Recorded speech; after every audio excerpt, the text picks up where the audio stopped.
मीरपेट से लापता लड़का तिरुपति से बरामद। मीरपेट इलाके से लापता लड़के को पुलिस ने दरियाफ्त कर लिया, जो 4 अगस्त 2024 को ट्यूशन के बाद घर वापस नहीं लौटा और अचानक लापता हो गया था। पुलिस ने बच्चे के वालिदैन की शिकायत पर मुकदमा दर्ज करते हुए तहकीकात का आगाज किया और इस बच्चे को तिरुपति से दस्तयाब कर लिया।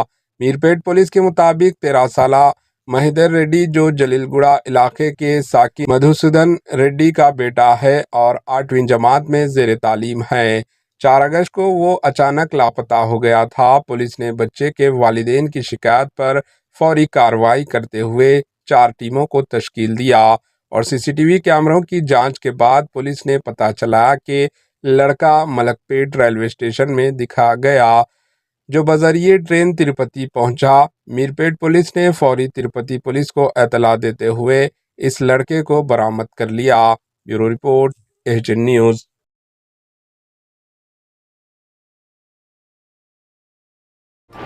AHN न्यूज़ को लाइक करें, शेयर करें और सब्सक्राइब करना ना भूलें।